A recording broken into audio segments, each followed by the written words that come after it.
Welcome into KAYFABE Critics on Missing the Point. I am DK Sizzle, joined by Marcangelo. I'm so excited to be doing this show. As everybody knows, I geek out about the wrestling shows. I'm always honored to be asked to do them. I asked Mike to let me sort of lead the dance because it occurred to me in sort of a moment of inspiration today that we really never talked about the Undertaker retiring at length. What I would consider sort of the biggest thing to happen in wrestling for many years. Him finally leaving. And I think there was a lot of, there was documentaries that came out. There was like a lot of coverage of it. It was, it was done, I thought, this time well, as opposed to the last time they tried to do it. But I think now that all that's settled down, I think we can have sort of a, state of the union type discussion about the Undertaker, where he ranks for you, for me, for the outside world. What was great about him, what maybe sort of fell short. And like, I'd love to just go through, just as a credit to him existing in wrestling, just go through some of the big matches and talk about like kind of our perspectives on it, mainly your perspectives on it, Mike, because I think his three biggest matches are against Shawn Michaels. So let's just get right into it. I'd like to start off right off the top. There's a lot of GOAT conversation around Undertaker. I would say it's probably the most hotly contested GOAT subject in wrestling right now. If you're on any forum, there's one comment underneath like anything about like who's the best. Like, dude, look at the numbers. Taker, this, the streak, et cetera, et cetera. Where is he on your list? And just give us your top five. And if he's in there, great. If not, we'll have to talk about that. Yeah, I mean, the top five for me, because I think you have to take into consideration like the in-ring work, like their abilities, their drawing power. Number one, Shawn Michaels. I mean, I've always been a Shawn Michaels fan. We know about that. Number two is Stone Cold Steve Austin, just because of the impact that he had on the business for as short of a time relative to Taker that he was in it. Three is Taker. Four is The Rock. Five is Bret the Hitman Hart. And I'm so glad he could squeak in there for you, Mike. Yeah, I mean, if you think about those five, those are, and you notice that Hogan's not in my top five, and he could be the greatest wrestler or superstar of all time. But all five of those people, they could draw, they could talk, and they could wrestle. And I think Taker is by far, I mean, he's the greatest big man of all time, but I think that's a cop out because there aren't that many great big men. So for him not to be in anybody's top five or at least top 10, I think it's blasphemous. Sure, but I mean, don't you think there's sort of a consensus hot take sort of going around in the wrestling community that he's number one and should be number one on everybody's list? And like, do you dispute? I mean, apparently you do because he's three for you. Yeah, I dispute that. That's like just to make this relative for anyone that maybe not be a wrestling fan, but just listen to this because they automatically downloaded it. It's like it's the Carl Yastrzemski argument for the Red Sox, right? Like he played there for 65 fucking years, but he's not the greatest. He was just around the longest. Taker happened to be, he came in at the end of the 80s, really where we thought was a golden age of wrestling. And then he weathered through the storm of the early 90s into the Attitude Era. But if you look at it, he had great matches, great feuds, and great moments in every single one of the eras that he was a part of. I do think that the reason why he's not my number one is just because I think Shawn's a better wrestler. And I think Austin was a bigger pop culture icon and influence in professional wrestling. I mean, that's it. I mean, all that's pretty fair. I have him at three as well, but my top five is actually very different than yours otherwise. Which makes a lot of sense. What I do like about your top five, though, and I think that it's part of the reason Taker gets sort of knocked down to three, is you've always banged the drum of great champions are also vulnerable champions. Like great champions need to put other people over. They need to lose at the right time. They need to have these kind of redemption arcs. And I think with Taker, apart from the ascension after he loses to Yokozuna, I don't really remember any great, like huge, vulnerable moments for him. I think that you can level that criticism at Taker, but even more so like a Hulk Hogan. And it makes sense why he doesn't make your top five. It makes sense probably why Bret's five for you, because I think that you hold that quality with fairly, to tell a story, there has to be ups and downs. Like this is kind of what we're doing here. And I think the less vulnerable champions, I think, do fall down your list. Because my top 5 is Brett 1, obviously. I mean, we've litigated this Obviously. already. Just scroll back in the in the episodes. We've litigated this to death. HBK number 2, Taker 3 for all the same reasons. Stone Cold Steve Austin 4, and Hulk Hogan 5. So Okay. I think the vulnerability thing to me means a little bit less than impact. And I think if I have, for instance, if I have Stone Cold at number 4, Brett's number 1 credibility actually goes up because I think he did a lot to put Stone Cold where he is.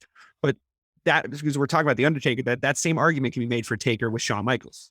I think that if it's not for those 3 bouts between those guys, they elevate each other. But I think like what Shawn does for his size, being a high flyer, does for the Undertaker, and like what makes him good in actual matches. Like, forget the character.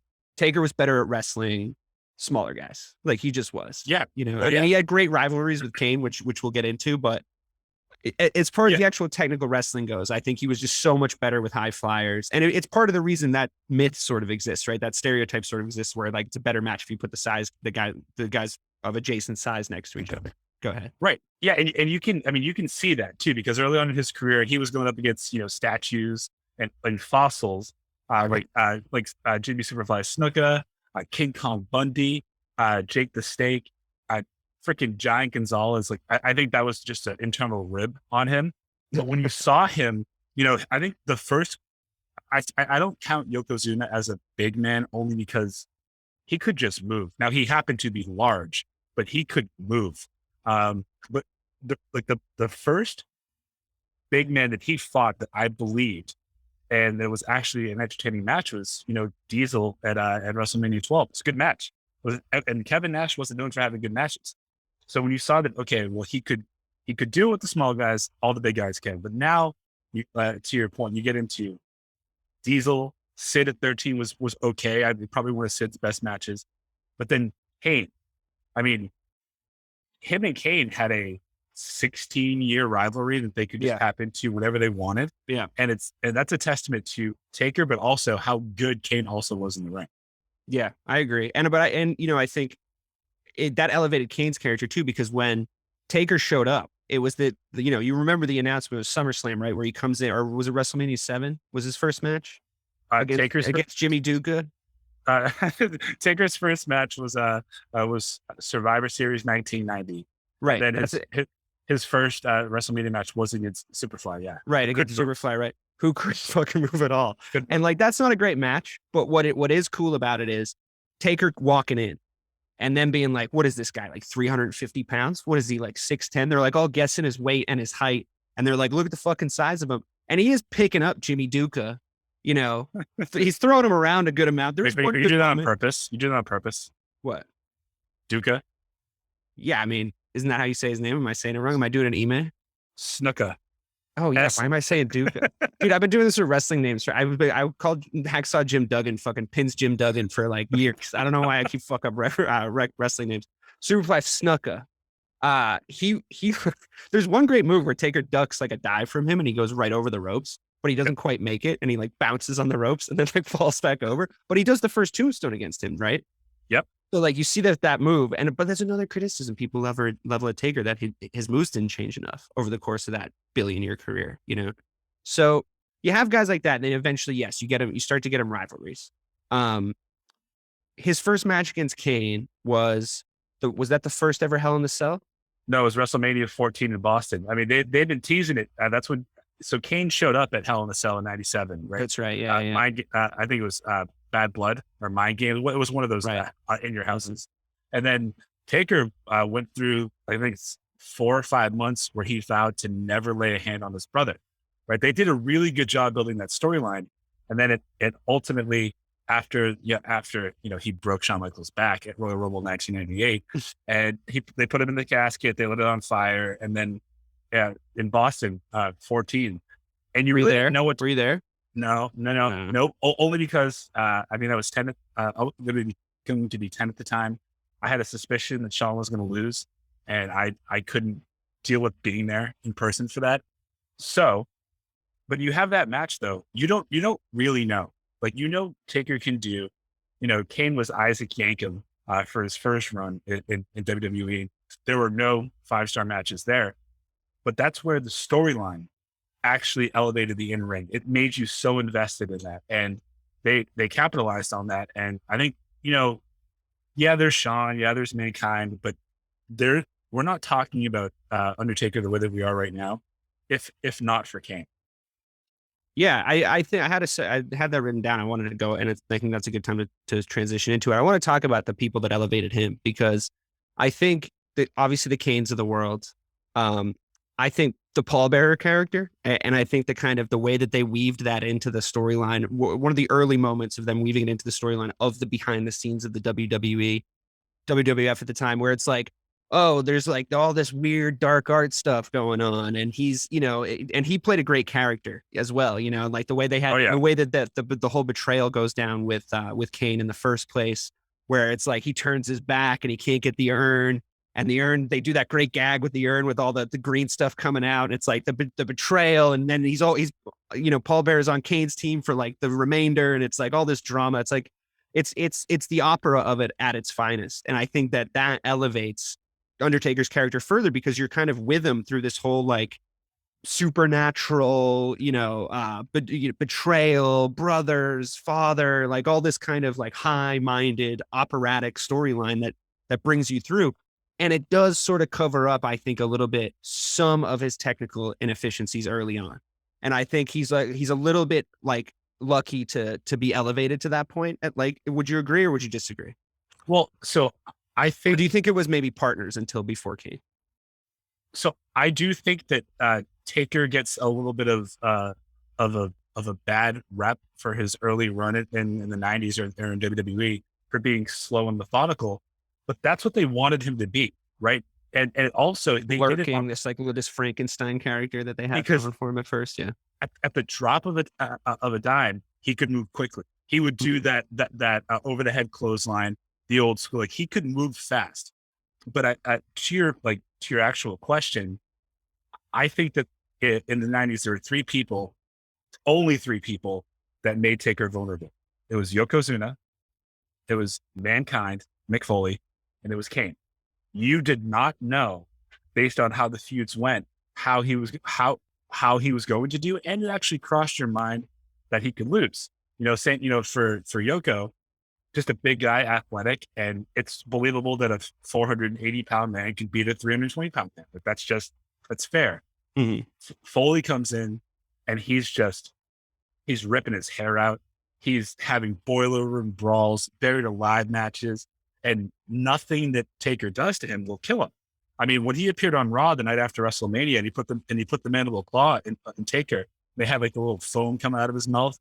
That was pretty fucking wild. That's the first time that you've seen Taker like that. And then for Kane, all the same things. He was the same size, and there was this great storyline where Taker did not want to hurt his brother because he already thought that he did him a disservice by leaving him in the funeral parlor that was their home and when it burned. Like that is WWE at its best. Mm-hmm. Yeah, like I was saying, the sort of pageantry of it. And I think it does elevate the character. I think a lot of times when people are talking, they are debating that the Undertaker is the GOAT thing. I think they're talking about the character. And I think the points that people make in order to elevate him to number one in their minds is he might be the best character ever. Longevity wise, storylines wise, Yes. it's kind of difficult to argue that he isn't, but I think when you and I sort of have these, dissections and debates, I think a lot of it factors in with, the wrestlers themselves, the stuff that they did when they did it. Again, I saying that Undertaker had great partners, especially during the run we're talking about right now, like leading up to Shawn Michaels, and I want to dedicate more time to that later. But when he tosses Mankind off the top of the cell, everybody that's a Mankind match to most people, right? Like, it's like, oh wow, this guy will fucking do anything. Like, this guy will literally do anything. Like, he's out of his mind. So people start to become huge Mick Foley fans, right? But Taker does a great job in that, of like really fucking him up and like really selling it. You know what I mean? Like really, really selling it. Like, when he tosses him, it's with this sort of cold abandon with that he acts it, and this is a big stunt. This is like, I think at that time, I think that's the highest anybody had dropped. I think people have gone higher since, but it was shocking. It was like, it was the toss heard around the world at the time. And yeah, people can rightly give credit to, I think, Mankind in that match, but I mean, Taker, I think, does a great job of selling it. I think when he has a dance partner like the Mick Foleys of the world, I mean, it's like you get, or I should say Mankind's of the world, you get magic, and I think he plays a big part in that because, It's of the pageantry of it. Yeah, the theatrics of it. Yeah. Exactly. Like to know, when you're watching that where, I was 10 years old, you were 9 at that time, right? You just instantly went, I think he's dead. Like, yeah, right. I mean, it's with one of those moments where you're like, did this go wrong? Like, yeah. And you can just hear JR yelling, oh my God, that killed him. Yeah. Yeah. And that man is split in half. I'm sure of it. Yeah. And then you just see Taker just peeking over the edge and like not even like, not flinching. He's like, I meant to kill him. Yeah. Yeah. And in character. Yeah. Yeah. That, now all these years later, we know that move was not cleared by anybody. Like that was not discussed. And for him to do that and then do all the things that he did in that match. I mean, this is getting a little bit too in the weeds, but he had a broken foot in that match. Everyone always talks about the fact that Mick Foley almost died twice. Sure. And that's true. But Taker's climbing a cell with no holes in it to get up to the top, jumping from the top to the ring. The roof of the cell wasn't doing great either with those two big guys up there. Like the roof of the cell is starting to fall apart as they're up there. And you're like, oh, so that adds some kind of tension and realism to it because it looked to me like it really was breaking. And they're like, there's a moment where they're like, they kind of like gingerly stepped off it. That wasn't planned. He was not supposed to go through the cell. Yeah. It's absolutely wild. And Mankind does get that credit, but at the same time, when you have a guy like Mankind and you're a real professional and, my guy, Brett, he bangs this drum all the time. You don't hurt the other guy. Even, he's willing to do whatever. I would argue, I would criticize Rock more for how he kind of went over the top with Mankind and like what he'd allow him to do. I think he took it too far, to be honest, because he's never going to say no to this stuff. But I think Taker kind of protected him in a weird way, because he is kind of a pro. Like he didn't let him die. I know he fucking threw him into a table, but he didn't let him die. He threw him in the right spot. So, you got to give him credit for being a consummate professional there. I mean, I know his injury record, and I mean that in the sense of like injuring other people. I know it's not 100% clean, as you're want to point out, but I think I wouldn't say he was a dangerous wrestler. No, he wasn't Goldberg. Like he wasn't out there like not knowing what he was doing. And I think you need a guy like that if you're going to perform stunts at that level, at that Mick Foley level, or at the as we should, I think, move on to at the Shawn Michaels level. So I think we all know the 3 matches. Where do you put them, one on top of the other, and why? All right, so that's a tough question. Have you not thought about that? Yeah, well, I just think so. WrestleMania 25 is the greatest wrestling match I think that I've seen, only because of the wrestling was great, but also the theatrics and the fact that this is 12 years after they had their last match. Right. So wait, hold on, catch me up because I'm not as good with the actual names of the events. Is that the lawn dart over the fucking over the ropes? Yeah. And the guy fucks it up and so 25 he nearly dies and he has to keep the streak alive by like getting up. Yeah. But then after that, where he almost breaks his neck, they go for another 18 minutes. And that's when it actually picks up. Right. So I think that's a true testament to both of them. And just the fact that 12 years later, there was so much interest in those two meeting for the first time at WrestleMania, and that they did it.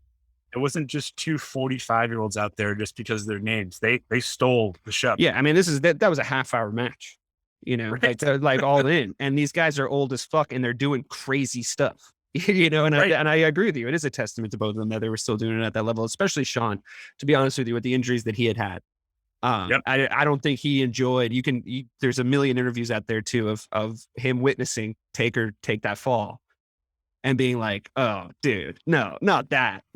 Like, dear God, are you okay? Like, because of him of all people, he knows. And then I think Hell in a Cell is number 2, right? It's the first Hell in a Cell. I think the fact that main evented a show and neither of those men were champion. And, you have the introduction of Kane. Yeah. And Monstrous Kane comes out with Paul Bearer, which gives Shawn Michaels the chance to crawl out of a pool of his own blood and escape this beatdown that he'd be receiving. And it's the first ever Hell in a Cell. And it might still be the best ever Hell in a Cell. like it could Yeah. possibly be, and it's because it's an amazing match between those two. But yeah, continue. And then I think the third is 26, Shawn's last match. It's really hard to even come close to following up, the match like you had the year before. Rock and Hogan tried to do it after their 2002 match with No Way Out 2003. It was awful. Like, I recommend that you never watch that. But 26 for what it was really good. And the storytelling was, again, on point. The fact that Taker could have put him out, but didn't want to. And then Michaels slaps him across the face. Taker does his little sign and really puts a tombstone down. I mean, that is storytelling in the ring at its best too. Like, they knew, those two wrestlers or sports entertainment humans knew how to elicit a response from the audience by doing not a lot, like just the facial expressions. Like in WrestleMania 25, Taker does the tombstone for the first time ever, crosses the thing, does the hair flip, and Shawn kicked out. And the look on Taker's face, I mean, it told you, this has never happened before. I don't know if I could beat him. Well, yeah, I mean, it was peak storytelling in the sense that they had built not only Taker's character but also that move. They had built that move into, once this happens, it's over. And they really, really punched that home. Every single time it happens, he'd wrap the arms across the chest like in a coffin. He'd pin him. That's it. It's lights out. And they did some cool stuff with that move over the years. Like, don't get me wrong. Like when Kane does it to him, that's a whole crazy moment where like, you got not his own move. But I agree. I think that's actually ironically, Shawn kicking out of it, I think that's the highlight for the move itself, because I think that's it's congruent and it's convalescent with the peak of Shawn Michaels, like him in this crazy level of performance, and adding to this narrative that like he's the one man Taker can't kill, like he's his enemy, because they're smart about it. They see the kind of matches they have. They see the way that they work together in the ring, which I think you're absolutely right to touch on that. How they were with each other, how they bounced off each other, I thought was great. I think Shawn did a lot to elevate Taker in those moments. And I think in the kind of the acting part of it, and I think Taker did a lot to really show off Shawn's moves in the actual technical part of it. And I think, to me, that is my number one between those two, because I think it's like, it's got everything that Taker and Shawn always brought to the table. It's got the whole thing, the whole package in there, because every element that we just discussed at length is there in a huge way. Like, it shows their rivalry. It shows why it works. The acting's on point. The moves are on point, and nobody was harmed in the making of this Barely. of this great match, right? So, I really do think that they elevate each other. I think there's a reason why both of them are on both of our lists, maybe in different spots, but they both kind of have to be. And it's a lot of it's sort of because of each other. Let me ask you this, sort of moving on to more pressing topics. As far as like his retirement goes, do you think that his first retirement, quote unquote, in 2013 or whatever it was, do you think that his legacy might have been in better shape had he stopped wrestling around 2013, 2014? Do you mean the streak? Is that what you're asking me? Well, the streak ends, right? The fact that the streak ends in, I think, 2014, right? Yeah. If he retires before that, is that better? Is that better for the legacy of that happening from WrestleMania? Say he beats CM Punk at WrestleMania 29, right? Yeah. And then he just walks away into the sunset. There's that Shane McMahon thing never happens. That weird match. The streak doesn't end. He just had a lot. I thought there was a lot of stuttering after that. Like there was a lot of kind of stop start. It just didn't feel like the same career anymore after that point. And I know he wanted that kind of perfect ending, which to me would have been Shawn coming out of retirement and giving him the retirement match that he gave Shawn, to be honest with you, which it doesn't seem like that's on the cards anymore. They tried that. Well, they're a million, right? Like it's at that point. So, but like, do you think that there was any shine taken off his career after that, after the streak ended and he couldn't quite find his like perfect retirement match in that era? So I think that when the fans talk about this, right, it's a lot of the hindsight is 2020, because in the moment, when you think about it, 23 has a great match with Batista, 24 has a great match with Edge, 25, 26 with Shawn, 27, 28 with Triple H, with that Hell in a Cell in 28 being an all-time classic. And he's 20-0 at this point. Yeah, has a great match with CM Punk. So you think, okay, this guy can still just show up once a year and he can do it. And based on the matches that he had with Brock before 30 and even after 30, my gut is if he wasn't severely concussed in that match, it would have been a great match. And it would have been something where he could have felt like he could have walked away, because he then elevated a guy that maybe didn't need to be elevated, but in reality, 48-year-old Undertaker is not beating Brock Lesnar in anything. I don't care if it's rock, paper, scissors, or if it's a wrestling match. I mean, Brock Lesnar was still competing in the and competing successfully in the UFC at this point. You know, he was showing off like some true athletic, cojones in another sport. So I think it was unrealistic. But like, just stop then, right? Just stop. You don't have to do it. You don't have to do it. Just keep the streak alive.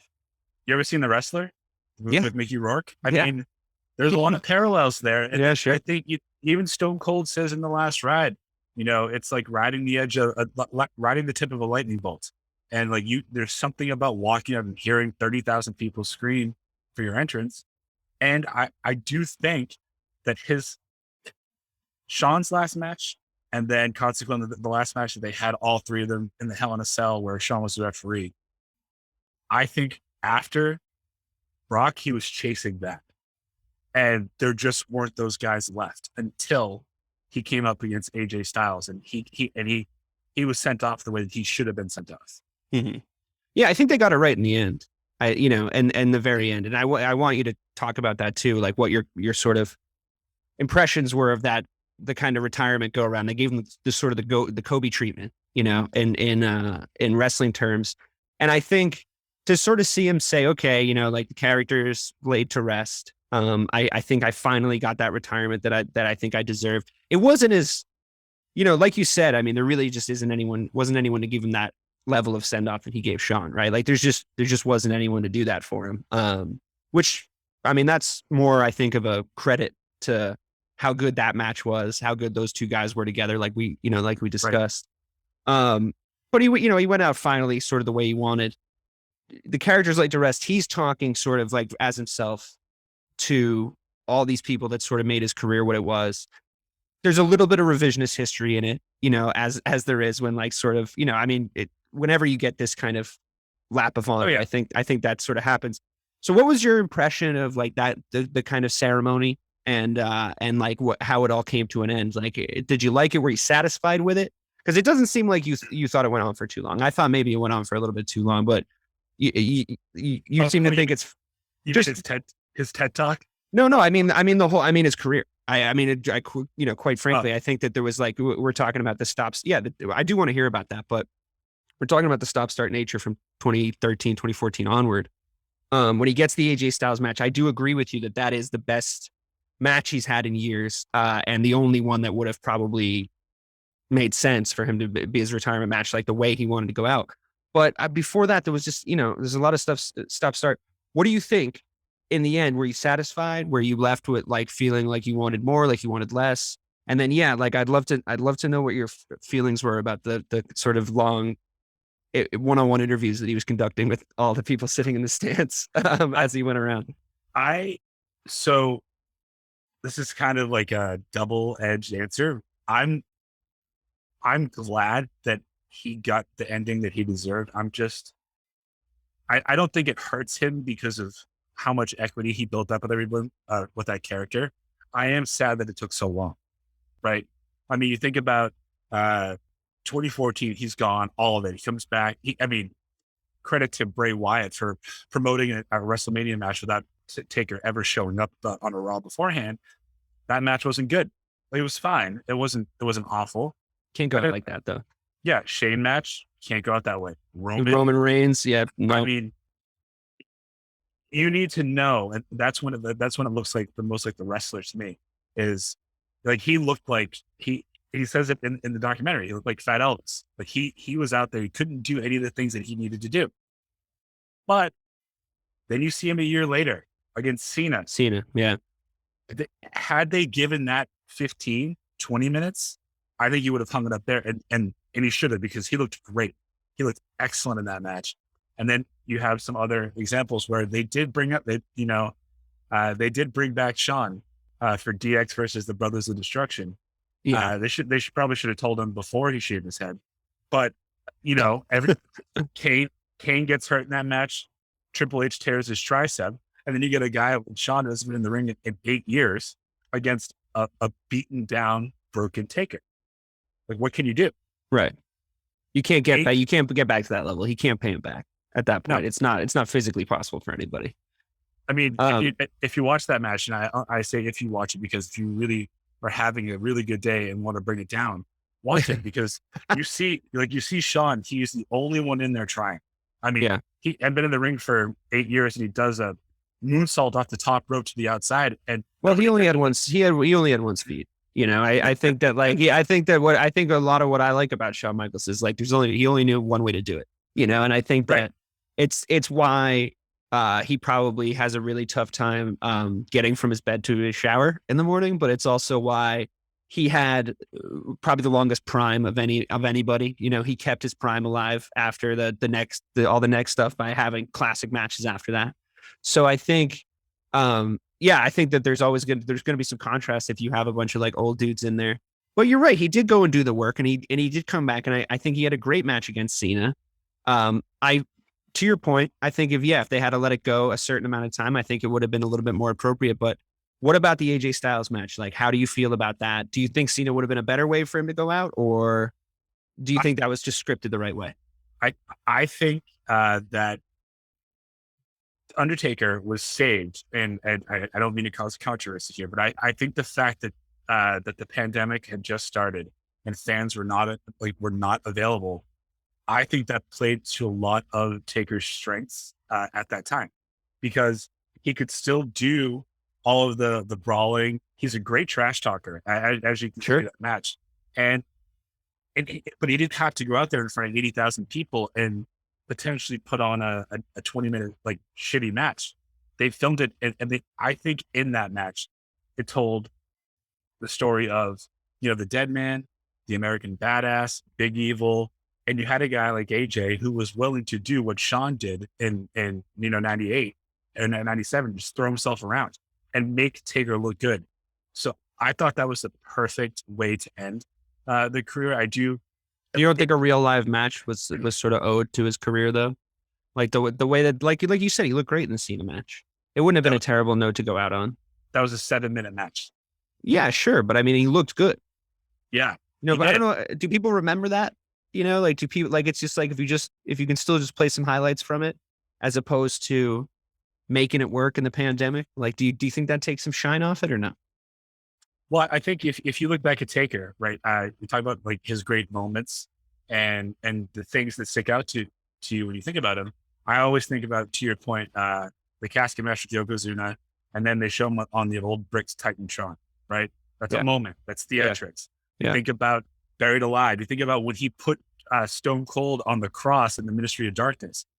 So all those effects, I think, have always been a part of his career, and to be able to look tough, look like a badass, and still have all of those things in a really unique way. I mean, because there was another cinematic match on that card, the Bray Wyatt's Funhouse, which with Cena, which was entertaining, but in all the wrong ways.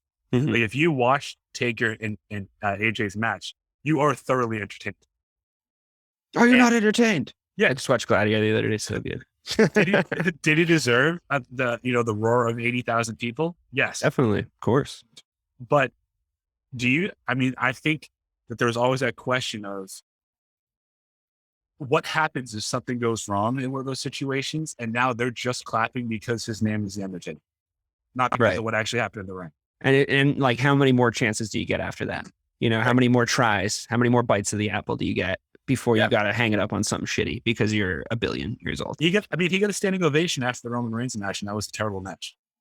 Yeah, he's always going to, though, right? He's the most cemented fan favorite that there ever was. Like, there's when he was fighting in that era from probably 2015 to 2020, like post streak, he was fighting legends matches. You know what I mean? Like that was sort of a retirement tour, for better or for worse during that time, because once the streak's over, I mean, you're not building any new narratives at this point. You're just playing off what's already been established with the Undertaker, which is you can establish quite a bit. Quite a bit's been established, and people fucking love him. So you can drop him in to other storylines and enhance those storylines. You can drop him into other matches and enhance those matches just by the presence of him being there. And he earned that clout. I think he earned that. But yeah, I agree. I think what you're kind of getting to is it would have gotten sadder and sadder as time went on, if he hadn't hung it up at the time.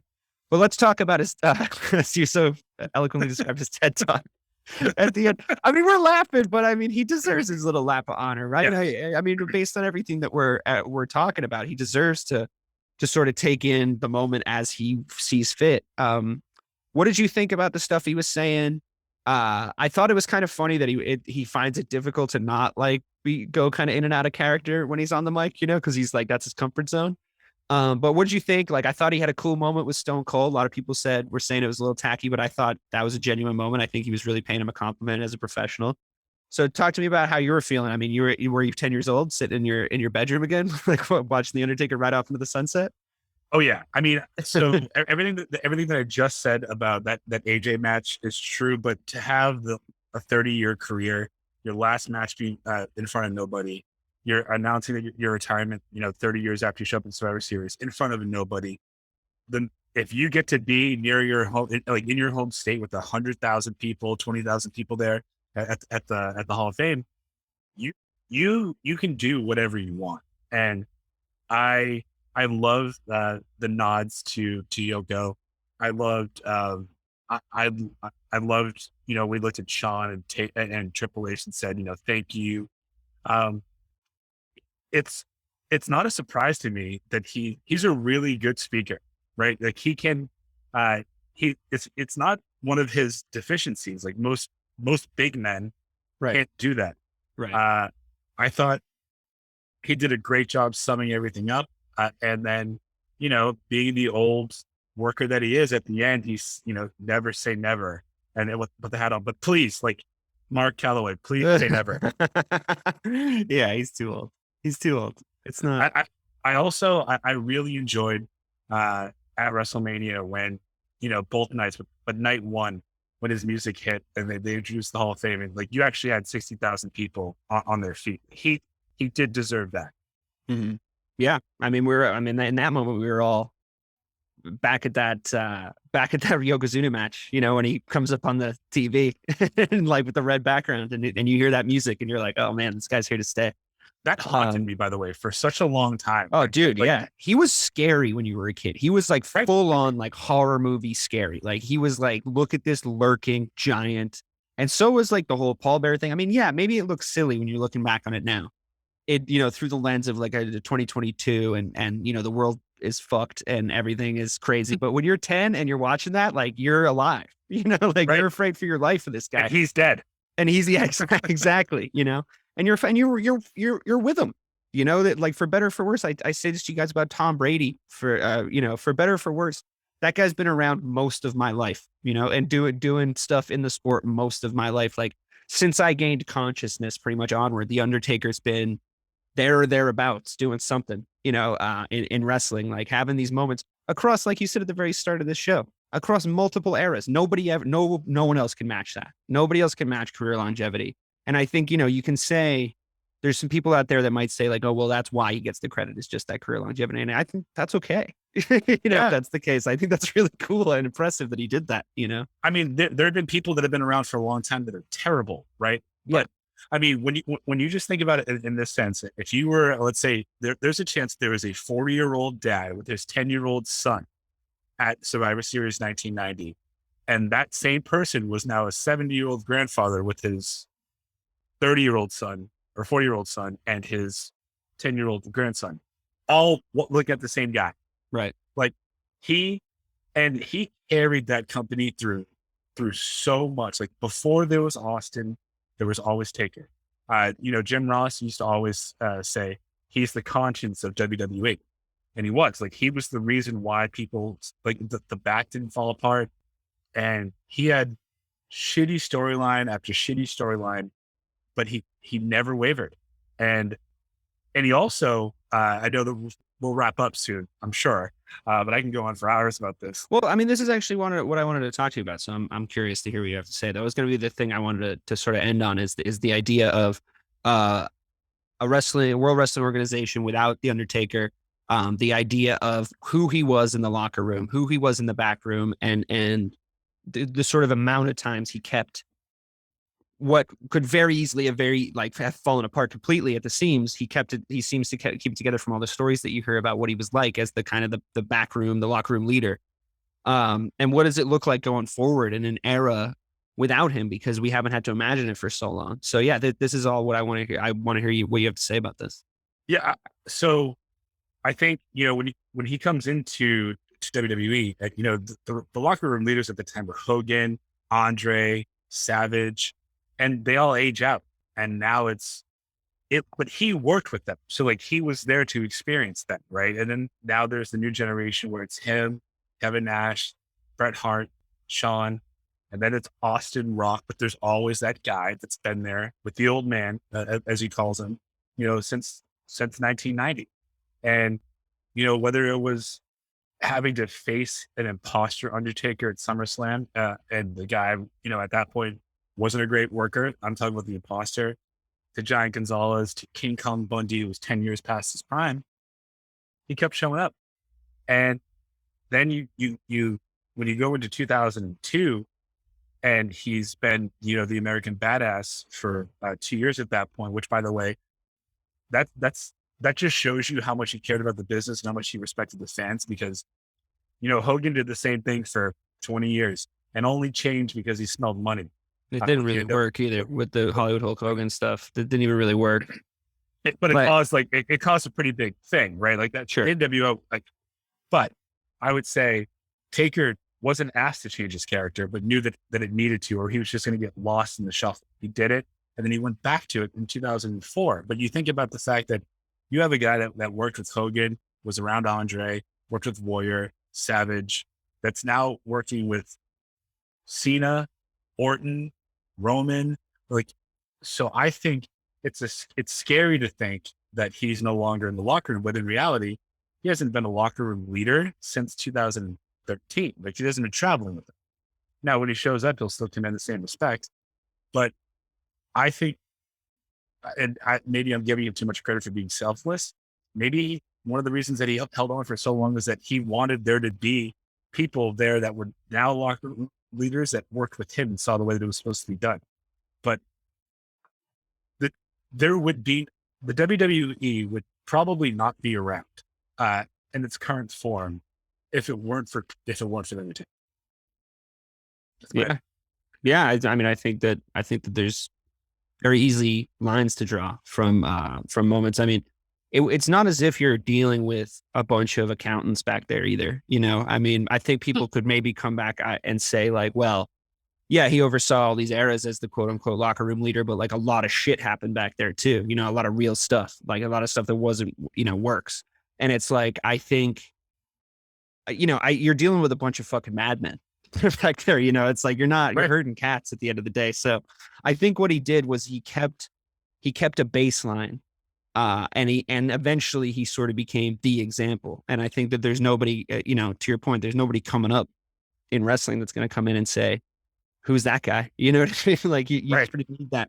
I don't think he ever sort of aged into being a mascot or anything along those lines. I still think he had things to say, and I think people listened to him when he talked, but I think he grew into that role too, which I think you were getting at coming from the Hogan era. And then, eventually even facing off against Hollywood Hulk Hogan and sort of working through those moments, and everything coming full circle, having that through line, I think is so beneficial to wrestling across those years. Like you can point to every era, and the Undertaker probably has a great match in there. I mean, you think about it like this, right? In his first title win, he beat Hogan in 1991. Hogan then leaves like a year or two later, and he goes off to WCW to try and take Vince down. And in his first title match as the undisputed champion in 2002, who does he go up against? Taker, the guy that never left. It's still here. So But he really was that. That's not even part of the character. He really was that. Like, I think you're to your point. Yeah, I think he's just loyal. Now, loyal to a fault. You know, Vince is what he is. But when it comes to that character was Vince's idea. But I'd say 9 out of 10 people would have taken that gimmick and run into the ground within a year, and Taker extended it for 30. Yeah. Yeah, that gimmick too.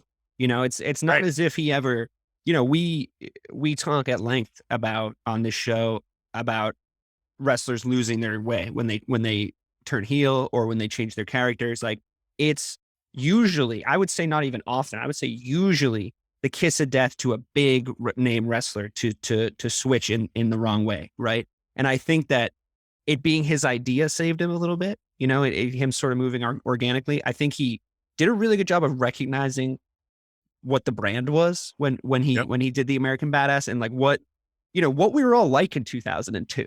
You know what I mean? Like, this is the shit that we were into. Like, everybody was wearing carpenter jeans and listening to tracks. You know what I mean? Like, it just made sense. Like, and I think to read the like as a sociologist, like to sort of read society like that and be like, okay, I can make a new character, but I'm going to put a lot of thought into it, and I'm going to be a reflection of the society we're sort of in right now, because he still needs to fit this, and this criteria in order for me to be able to do it, you know, for Taker to be able to sort of be malleable through those things, but also for it to work. Like, when Brett turned heel, it didn't make any sense. You know, it didn't make any sense.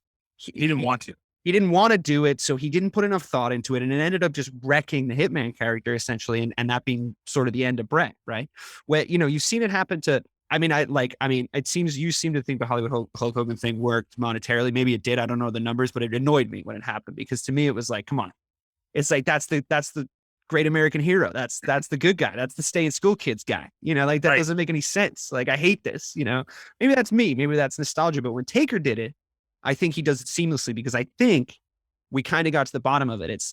Was Taker the best character ever? Probably. Was he the best at what you described, the theatrics of it? Quite possibly he was. I think that he makes number one on some lists, maybe not the overall GOAT for us, maybe for other people. And it would make sense to me why he would, but I think on certain criteria, I think he's number one with a bullet. And I think, yeah, there's certain things that you just sort of can't take from him. And I think we're all grateful to have had him, to be quite honest with you. I think that there's stuff you can say. There's negatives that you can say, but I'm just happy he was here overall, you know, and I'm sad to see him go. It makes me feel like I'm getting old. From a performance standpoint, like, I don't think there's not very much that you can say negative about him, right? Now, he had bad matches, sure, but I mean, he's not a guy that could have a good match with the broomstick. He's not a Brett. He's not a Shawn. He's not an AJ, right? But I mean, you look at the overall content of his work. You know, 2002 when he at WrestleMania when he fights Flair. Flair was not Ric Flair. He would, I mean, it's every. I feel like this happened to Undertaker all the time, like what you're describing. I feel like it happened to him so often. That were not as confident as they once were, and then he pulled a great match out of it. Right. And I think he was a good caretaker wrestler in that sense. Like, I think he was able to sort of be like, all right, come on, we're going to go through the beats here. I got you, you know? Right. And, yeah. And, you know, that respect wasn't always shown to him by others in the ring. Like, I mean, he should never have been in the ring with guys like the Great Khali. But I can go on. I would just say it's real. Wrestling is a really hard business to stay in, and both mentally, physically, whatever it might be. And he got in when people were still doing all the crazy shit behind the scenes, and he's still there. He's still around, and he made it. And now he's, you know, helping out at the Performance Center.